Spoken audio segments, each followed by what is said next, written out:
మీ అభిప్రాయం ఏంటి?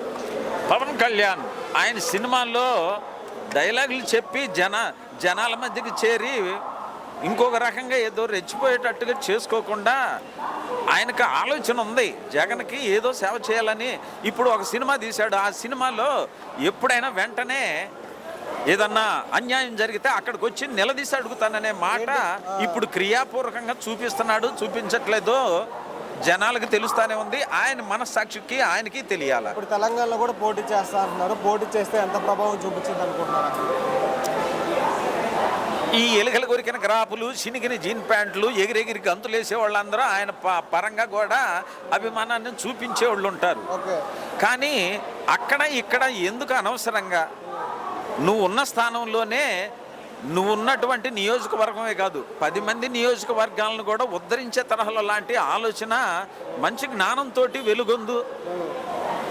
అంతేగాని ఒక కాడికి వెళ్ళి ఇంకొకటి కాడికి వెళ్ళి నేను అక్కడ ఒక జెండా బాత్తా వాళ్ళందరూ మిమ్మల్ని విమర్శ చేసుకునే తరహాలో లాంటి ఆ అవకాశం మీరు ఇచ్చుకోవద్దు. ఓకే, అంటే ఏమన్నారు కవిత గారు? ఏమన్నారంటే నీ రాష్ట్రాన్ని నువ్వు చూసుకో, ఫస్ట్ నీ అమరావతిలో నీళ్ళు రాకుండా చూసుకో, మాది మేము చూసుకుంటున్నామని కవిత గారు రకరకాల కామెంట్స్ చేస్తారు.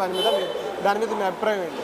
మరి అటువంటి ముందల మన దగ్గర ఉన్నటువంటి భారతదేశంలో ఈ గుంటూరు జిల్లాలో లేకపోతే నువ్వు ఉన్నటువంటి పిఠాపురం ఎక్కడైతే ఉన్నావో దాన్ని ఇక్కడున్న అమరావతిని నిన్ను ఎవరైతే విమర్శ చేస్తున్నారో వారి విమర్శను కూడా తిప్పికొట్టి వారి నోట్లో బెల్లం మొక్క పెట్టి సంతోషపరిచేటువంటి విధానాన్ని తీసుకొచ్చే వాళ్ళే నిజమైన నాయకులు అవుతారు. మీ అభిప్రాయం ప్రకారం ఏంటి? అక్కడ ప్రభావం పోటీ చేస్తే ప్రభావం చూపించిందంటారా? గెలిచే అవకాశం ఉందంటారా? వాళ్ళల్లో వాళ్ళు కొట్టుకుని చచ్చేటువంటి అభిమానాన్ని అక్కడ జెండా పాతినట్టుగా ఉంటది. ఓకే, అంతే అంటారు. అంతే. మరి రకరకాల కామెంట్స్ చేస్తున్నారు. ఆయన్ని డబ్బులు తీసుకుంటున్నాం, బీజేపీ దగ్గర తెలంగాణ నాశనం కోరుకోవడానికి ఇలా చేస్తున్నాం అనేసి పొన్నం ప్రభాకర్ రావు గారు అంటున్నారు. అనిరుద్ధ్ రెడ్డి గారేమో నువ్వు ఇక్కడ పోటీ చేస్తే డిపాజిట్ రావు కూడా అంటున్నారు. ఇంకోటి ఏంటంటే డబ్బులు ఎవరు ఎక్కువ ఇస్తే వారికి వెళ్ళి మాట్లాడతాం, వైసీపీ జగన్ గారు ఇచ్చినా సరే వారికి వెళ్ళి మాట్లాడతాం అనేసి అనిరుద్ధ్ రెడ్డి గారు అన్నారు. ఈ కామెంట్స్ మీద మీ అభిప్రాయం ఏంటి? మరి వాళ్ళందరూ పెద్ద నాయకులు కాబట్టి ఆ మాట ఈయన పవన్ ఆయన తీసుకున్నాడో తీసుకోలేదో, డబ్బులు గుంజుకుంటున్నాడో లేదు, ఒక్కొక్కళ్ళ దగ్గరికి వెళ్ళి ఈ రకంగా అనిపించుకోవటం కంటే నువ్వు ఉన్న స్థానంలో పదిలంగా ఉండి 10 మందికి మంచి మేలు చేయి. ఇక్కడ అసలు నువ్వు రాజకీయ పరంగా రాకపోయినా కూడా నిజమైనటువంటి సేవ చేస్తే జనాల గుండెల్లో గూడు కట్టుకుపోయి ఉండే ఆ ప్రభావం సూర్యోదయం లాగా ఉదయిస్తావు నువ్వు ప్రతి వాళ్ళలో. డిప్యూటీ సీఎం అయిన తర్వాత మీకు కనిపించిన మార్పు ఏంటి? ఒకవేళ సింగిల్గా పోటీ చేస్తే సీఎం అయ్యే అవకాశం ఉందంటారా? అదేదో ఒక ఆమె ప్రీతి చింత అదేదో ఒక అమ్మాయిని ఏదో జరిగిందంటున్నారు కదా, ఆమెకు సేవ నేనే ఇదేదో చేస్తాను, ఆమె ముందల ఏదో ఇస్తానని సర్టిఫికెట్ మీద ఏదో సంతకం చేశాడంట. అది ఎంతమందికి చేశాడు అది ఏందో మనకు తెలియదు. అది పరిష్కార మార్గం చూశాడా? చూడకుండా ఎక్కడో ఉండారని ఆ రోజా గారు ఏదో ఇంకొక రకంగా ఉంది. సార్ ఓకే సార్, ఒక్క మాటలో పవన్ కళ్యాణ్ గారి గురించి చెప్పాలంటే ఏం చెప్తారు సార్? సినిమాలో ఉన్నంత వరకు కాని వాళ్ళు కూడా మంచిగా ప్రేమిస్తారు. రాజకీయాల్లోకి వచ్చి ఎందుకు ఈ పెంట అంతా బురదలోకి రొచ్చులోకి చిచ్చుకుపోయి ప్రజలకు సేవ చేయడం కోసం వచ్చారన్నారు కదా. ప్రజలకు సేవ చేయడానికి వచ్చి ఇన్ని రకాల విమర్శలు ఊగిపోతున్నాడు. మాటలో మీ అభిప్రాయం ఏంటంటారు? ఏమని చెబుతాం? రాజకీయంగా కానీ పర్సనల్గా కానీ? రాజకీయ పరంగా చూస్తే మొహమేమో ఒక పద్ధతిగా మాట్లాడుతున్నాడు, సినిమాలు చూస్తేనేమో డైలాగులతో రెచ్చిపోయినట్టుగా ఉండాడు. ఈ 2 కోణాల్లో చూస్తే మళ్ళీ ఇక్కడ జనాలు నిన్ను విమర్శ చేసుకునే అవకాశం రానియకుండా మంచి మనసుతోటి 10 మంది ఎంతమంది అయితే విమర్శ చేస్తున్నారు వాళ్ళకు కూడా నమస్కారం చెయ్యి. పవన్ కళ్యాణ్ మీద అలా అభిప్రాయం చెప్పాల్సిన అవసరం లేదు. ఆయనకి అసలు ఏ అభిప్రాయం లేని మనిషి. ఆయన ఏం మాట్లాడుతున్నాడు ఆయనకే తెలియదు. ఇప్పుడు ఆంధ్రప్రదేశ్ ఉప ముఖ్యమంత్రిగా ఉన్నారు పవన్ కళ్యాణ్. ఉప ముఖ్యమంత్రి అనేది ఇట్ ఈస్ నాట్ ఏ రాజ్యాంగబద్ధమైన పోస్ట్ కాదు. మనిషికి ఊరట ఇవ్వడానికి అది కల్పించబడిన ఒక తాత్కాలిక వ్యవస్థ. 5 శాఖలు ఇంతవరకు పంచాయతీరాజ్కి దిక్కు లేదు. గ్రామీణ రోడ్ల వ్యవస్థ చూడిపోయి ఆయన ఏమీ చేయలేడు. ప్రభుత్వం పెద్ద పెద్ద హోర్డింగ్లు పెట్టారు, మరి మీరు చూసారు లేదు? 7,000 కిలోమీటర్లు ఇవన్నీ కాదబ్బా. మౌలిక సదుపాయాల్లో డెవలప్మెంట్ ఎక్కడ జరగదు. సరే సార్, తెలంగాణలో కూడా ఆర్బీకేలు కానీ ఆర్బీకేలు పెట్టింది జగన్మోహన్ రెడ్డి గారు. గ్రామ సచివాలయాలు పెట్టింది. అట్లాంటి ఒక వ్యవస్థని ఎక్కేస్తే బట్ లాభం. నా ప్రశ్న- ఈ రోజు కాకపోతే రేపన్నా పనిచేస్తాయి. ఓకే. అసలు వీడు ఏవి పెట్టడంలా. తెలంగాణలో కూడా పోటీ చేస్తారంట పవన్ కళ్యాణ్ గారు. నేను తెలంగాణ వాడిని. మరి నేను అదే నేను అడుగుతున్నాను, తెలంగాణ మీ వాడిని ఒపీనియన్ ఏంటి? కాదు, నాది నల్గొండ. నేను తెలంగాణ అదే సార్, వాడిని. అక్కడ కూడా పోటీ చేస్తానని నేను ప్రకటించారు. చెప్పేది నాది నల్గొండ జిల్లా, ఓకే. తెలంగాణ వాడిని. ఆ. నేరేడు జిల్లాలో ఒక వార్డు మెంబరు, కార్పొరేటర్ లాంటి వాడు గెలిచాడు. ఓకే. అది only local influence, party influence కాదు. అంతే. థ్యాంక్స్ అండి, థ్యాంక్ యూ, చాలా టైం ఇచ్చారు. పవన్ కళ్యాణ్ గారు మీరు మీ అభిప్రాయం అంటే? పవన్ కళ్యాణ్ ఆయన చేస్తున్నాడు, వర్క్ చేస్తున్నాడు, తెలియదని చెప్పలేదు.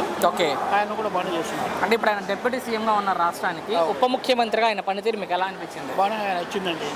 ఏదైనా కానీ ఇమ్మీడియట్గా స్పందించేది అన్నీ బాగానే ఉంది. సో ఆయన తెలంగాణలో కూడా పోటీ చేస్తా అన్నారు, మనం ప్రకటించారు. సో దాని మీద మీ అభిప్రాయం అంటే? అది వారి ఇష్టం అండి, ఎందుకంటే మనం చెప్పే కూడా కదా, ఎక్కడైనా చేయొచ్చు. కానీ తెలంగాణలో పవన్ కళ్యాణ్కి ఏం పని అంటున్నారు తెలంగాణ అన్ని పార్టీల నాయకులు కూడా? తెలంగాణ అంటే ఆయన ఉండేది హైదరాబాదు, ఓకే. అక్కడ పని లేకుండా ఎట్టుంటుంది. ఖచ్చితంగా ఆయన రావాలా, గెలుస్తాడని తెలంగాణ మాయ జాగిరే పవన్ కళ్యాణ్కి కాదు అంటున్నారు అక్కడ మంత్రి పొన్నం ప్రభాకర్ గారు, కాంగ్రెస్ మంత్రి. వాళ్ళు అనుకున్నంత మాత్రాన అది కాదు కదా, అది వాళ్ళది వాళ్ళ అయ్యేది వీళ్ళ అయ్యేది కాదు. అది ఎవరైనా నిలబడచ్చు. అవును, భారతదేశంలో పుట్టినప్పుడు ఎక్కడ ఎవరైనా నిలబడచ్చు, అది గెలిచి చూపించుకోవాలా. కానీ నిన్న కేసీఆర్ గారు కూతురు కవిత గారు మాట్లాడుతూ పవన్ కళ్యాణ్ సంబంధించిన ఆస్తుల్లో మా వాటాలు కూడా ఉన్నాయి, మా ప్రేక్షకులు ఇక్కడ ఎక్కువ తెలంగాణ నైజాం వాళ్ళు చూసి ఇచ్చిన డబ్బులే పవన్ దగ్గర ఉన్నాయి అంటున్నారు ఆమె. అంటే వాళ్ళ సినిమా చూడడం బట్టి డబ్బులు వచ్చినాయి పవన్ కళ్యాణ్, కాబట్టి మాకు కూడా ఆస్తుల్లో హక్కులు ఉన్నాయని చెప్తుంది ఆమె. ఇది కూడా ఇప్పుడు మీకు వారు ఓటు ఇవ్వడం వల్ల కన్నా మీరు గెలుచుకోవడం సంపాదించుకునేది, ఓకే. అది కూడా గెలుచుకున్నారు కదా. అంతే అంటారా? అంతే కదా. సింగిల్గా వెళ్తే ఎలా ఉంటుంది అనుకుంటారు పవన్ కళ్యాణ్ గారు వచ్చే ఎన్నికల్లో? సింగల్గా వెళ్తే గెలవడం కష్టమేనండి. ఏపీలో, తెలంగాణలో తెలంగాణలోనే కష్టం, తెలంగాణ కూడా కష్టమే, ఎక్కడైనా కష్టమే. ఎక్కడైనా కష్టమే. ఓకే. పొత్తుంటేనే గెలుస్తాడు. ఫైనల్గా ఒక్క మాటలో మీ అభిప్రాయం ఏంటంటే పవన్ కళ్యాణ్ గారి మీద? పవన్ కళ్యాణ్ గారు కానీ బెస్ట్ అండి, నాకు తెలిసి ఆయన బాగా చేస్తాడు. మరి ఆయన తిట్టే వాళ్ళకి ఏం చెప్తారు? తిట్టే వాళ్ళకి వాళ్ళకు ఏం చేసుకున్నారో వాళ్ళ ఇష్టం, అది వాళ్ళ అభిప్రాయం. నా అభిప్రాయం అయితే పవన్ కళ్యాణ్ గారు బాగానే చేస్తున్నారు. థ్యాంక్స్ అండి. అంటే ప్రభుత్వం బాగుందండి, వచ్చాక, బ్రహ్మాండంగా ఉంది. బ్రహ్మాండంగా నచ్చింది మీకు? సనమ పవన్ కళ్యాణ్ గారు కలిసారు కాబట్టి బ్రహ్మాండంగా ఉంది. వాళ్ళిద్దరు ఇటుపక్కన ఉంటే బాగుంటది. మంచి చేయడమే కావాలి. వాళ్ళిద్దరు బాగా చేస్తున్నారు. వాళ్ళు కలిసే ఉంటారంటున్నారు. ఉండాలి, ఉంటేనే బాగుంటది. 15 ఏళ్ల పాటు. లేకపోతే బాగోదు. మళ్ళీ కానీ చిచ్చులు పెట్టే వాళ్ళు ఉంటారు కదా చాలా మంది. పెట్టినా ఉపయోగం ఉండదు. వీళ్ళిద్దరిది అందరూ నచ్చింది. సింగిల్ గా పోటీ చేయి అంటారు పవన్ కళ్యాణ్ గారు. చేయకూడదు చేస్తే ఇబ్బంది. ఓకే. చంద్రబాబు నాయుడు గారు పవన్ కళ్యాణ్ కలిసి ఉంటే మాత్రం మన రాష్ట్రం బ్రహ్మాండం, రాజధాని కూడా మన బ్రహ్మాండంగా అయిపోయింది, అమరావతి కూడా. జగన్ గారు మరలా పాదయాత్ర చేస్తాను అంటున్నారు. ఇవన్నీ చెప్పడం బాగుంటాయి కానీ ఈ పాదయాత్రలో అవి కరెక్ట్ కావాలి. అంటే జనాల్లోకి వచ్చి తిరిగితే జగన్ గారు మరలా లేదు తిరిగినా కానీ ఇప్పుడు మనకు రాజధాని కావాలా అర్జెంటుగా. ఈసారి ఫిరుడు కూడా మళ్ళీ సామాన్లు వస్తేనే మనకు బాగుండేది, రాజధాని కావాలన్నా కానీ. కానీ అప్పుడే 2 ఏళ్ళు అయిపోయింది ప్రభుత్వం వచ్చి, పూర్తిగా ఫెయిల్ అయిపోయింది. మేమున్నప్పుడే అంతా మంచి చేసాం, ఈ ప్రభుత్వం ఏం చేయలేదని చెప్తున్నారు. ప్రభుత్వం ఫెయిల్ ఏం కాల ఓకే. నెంబర్ 1 ఉంది. కానీ డిఎస్సి పోస్టులు కూడా అమ్ముకున్నారు నారా లోకేష్ అంటారు. అవి కూడా ఉత్తమ మాటలు. అసలు అన్ని బుస్సులు నమ్మి పని లేదు. నమ్ముకోవడం వాళ్ళు అమ్ముకునే వాళ్ళు అయితే చేయరు ప్రభుత్వం. నారా లోకేష్ గారి మీద ఎక్కువ పెట్టారు వాళ్ళు. లేదు నారా లోకేష్ గారు అమ్ముకునే వాళ్ళు కాదు, వాళ్ళు ప్రజలకు మంచిగా వచ్చారు. వాళ్ళు టీచర్ పోస్టులు అయితే ఉన్నాయి, డిఎస్సి పోస్ట్ అదేనండి. ఆ మెగా డిఎస్సి కాదు, దగా డిఎస్సి అంటారు వైసీపీ. అది ఉత్తమ మాటలు అన్ని. అసలు అమ్ముకోవడం ఏం లేదు, ఎవరు శక్తి ముందు వచ్చేసినాయి కానీ అమ్ముకుంది ఏమీ లేదు. ఓకే. ఈవెన్ పేర్ని నాది గారు కూడా మాట్లాడుతున్నారు, మాజీ మంత్రి. ప్యాకెట్ ఆడవాళ్ళకి కూడా పోస్టులు ఇచ్చేసారు, అలాగే పెట్టారు, వాళ్ళు అమ్ముకున్నారు అంటున్నారు. వాళ్ళు అయితే అవన్నీ ఉత్తమ మాటలు. ఎందుకు వైసీపీ వాళ్ళు ప్రతిసారి ఇలా ఆరోపణలు చేస్తూనే ఉన్నారు? వాళ్ళు శోషణ చేసుకుని మనకు అనవసరం. మన ప్రభుత్వం బాగుంది, కూడా ప్రభుత్వం బ్రహ్మాండంగా ఉంది. చంద్రబాబు నాయుడు పవన్ కళ్యాణ్ గారు బ్రహ్మాండం చేస్తున్నారు, నారా లోకేష్ గారు. అందుకని మంచి ఇబ్బంది లేదు మనకి, అందరికి మంచి జరుగుతుంది. మనకు రాజధాని ఇల్లుంటే మనకి రాజధాని అయింది, లేకపోతే మన రాజధాని కాదు. అందుకని వీళ్ళు ముగ్గురు బాగా చేస్తే మళ్ళీ వచ్చేసారి మనం కల్పించుకుంటే రాజధాని మనకి బాగా అయింది. పవన్ కళ్యాణ్ గారి మీద మీ అభిప్రాయం ఏంటి? పవన్ కళ్యాణ్ గారు కూడా మంచి అతనేనండి. ఆయన కూడా తక్కువ కాలంలో కొంచెం మంచి పనులే చేశారు. ఓకే. అయితే ఈసారి కూడా ఆయనకే రావచ్చు, మళ్ళీ అదే అవకాశం. తెలంగాణలో కూడా పోటీ చేస్తానంటున్నారు పవన్ కళ్యాణ్ గారు, దాని మీద మీ అభిప్రాయం అంటే? ఆయన ఎక్కడ పోటీ చేసినా కూడా మనిషి ఆయన క్లిక్ అవుతారండి. ఓకే. ఎందుకు అంత నమ్ముతున్నారు మీరు ఆయన ఎక్కడ పోటీ చేసినా క్లిక్ అవుతారు? ఎందుకంటే ఆయన ప్రజల్లో మంచి ఇది ఉంది, ఫ్యాన్స్లో బాగా ఇది ఉంది. ఓకే. ఏంది అన్ని విధాలుగా ఒక వయసు తక్కువైనా కూడా ఆయన మంచి పనులే సేకరిస్తూ ఉన్నాడు. సో అయితే తెలంగాణలో అన్ని పార్టీ నాయకులు కూడా అసలు పవన్ కళ్యాణ్ గారికి ఏం పని తెలంగాణలో అంటున్నారు? మంచి చేసేవాళ్ళు ఎక్కడ ఏం చేయొచ్చు అండి. ఏకంగా కేసీఆర్ గారి కూతురు కవిత మాట్లాడుతూ పవన్ గారు సంపాదించిన ఆస్తుల్లో మాకు కూడా వాటాలు ఉన్నాయి, అంటే ఆయన సినిమాలు మా తెలంగాణలో ఎక్కువ చూస్తారు నైజాంలో, సో అందుకు ఆ లెక్క ప్రకారం మాకు కూడా వాటాలు ఉన్నాయి అంటున్నారు ఆమె.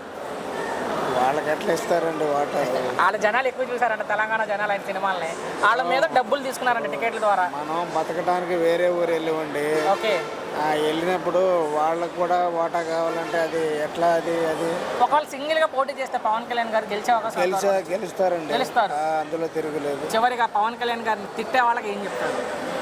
వాళ్ళకి మంచి పద్ధతి కాదు అది. అంతే, భవిష్యత్తులో ముఖ్యమంత్రి అవకాశం ఎంతవరకు ఉండొచ్చు? అయితే అవ్వచ్చు, చెప్పలేము. సో మీరు కోరుకుంటున్నారా పవన్ గారు ముఖ్యమంత్రి కావాలనే కోరుకుంటున్నాం. మీరు ఎందుకు కోరుకుంటున్నారు ఆయన ముఖ్యమంత్రి కావాలని? ఎందుకంటే ఆయన మంచి విధానం, ఆయన చేసే పనులను బట్టి, ఓకే, దాన్ని బట్టి అతనికి భవిష్యత్తులో మంచి అవకాశం ఉందని అనుకుంటున్నాను. చివరిగా ఒక్క మాటలో పవన్ కళ్యాణ్ గారి మీద మీ అభిప్రాయం అంటే? చాలా మంచి వ్యక్తి అండి. ఓకే, థ్యాంక్స్ అన్న.